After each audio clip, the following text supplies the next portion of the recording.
Ouais les amis, j'espère que vous allez bien. Alors ça fait très longtemps que j'ai pas fait des rétrospectives ou bien une petite leçon d'histoire comme ça, mais j'aime bien, on va le faire.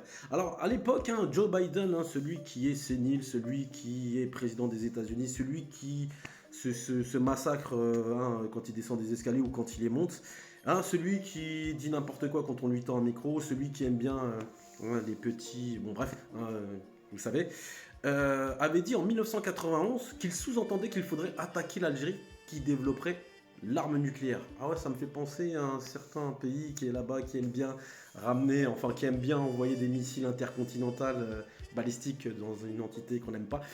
Et il disait quoi? Il disait qu'il souhaitait pas avoir un pays non aligné dominer le Maghreb. Ça coïncide avec la fin du rideau de fer et l'URSS. Et un an plus tard, l'Algérie sombre dans la guerre civile et se voit imposer un embargo sur les armes. Ouais. Et même des journaux à l'époque en avaient parlé.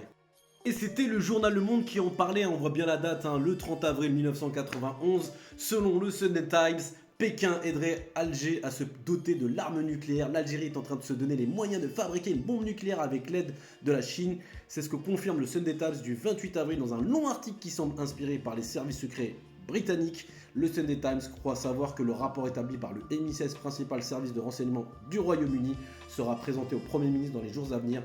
Les révélations qu'il contient seraient corroborées par des photos prises en janvier par un satellite de la CIA.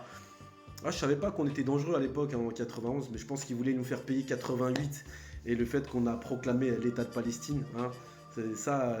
Il y a eu beaucoup d'enchaînements après 88, et on sait ce qui s'est passé dans la décennie 90. Et il y a un autre article encadré. Bon, après j'ai fait ChatGPT pour savoir qu'est-ce que ça dit dans cet encadré. Traduction.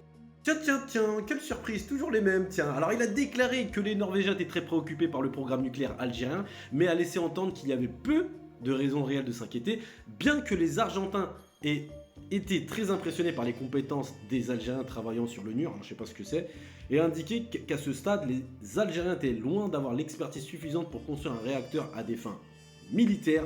Il semblait indiquer que les Norvégiens le savaient et attribuaient leur inquiétude déclarée à des considérations technologiques plutôt qu'à des considérations militaires. En tout cas, a-t-il déclaré, les Algériens manquaient probablement d'argent pour construire un deuxième réacteur.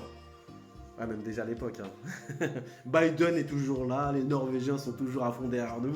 C'est extraordinaire. Donc voilà, petite rétrospective sur des choses qu'on ne sait pas, qu'on ne connaît pas. Mais c'est bien de le savoir. L'Algérie, avant 91, était dans le viseur après la chute de l'URSS. On sait ce qui s'est passé avec la Yougoslavie, avec l'Europe de l'Est et tout le tralala. L'Algérie, ils ont voulu la faire éclater, mais ils n'ont pas réussi. Et aujourd'hui, elle a renaît de ses cendres, plus que jamais. Tahia al-Jazer, on est trop fort.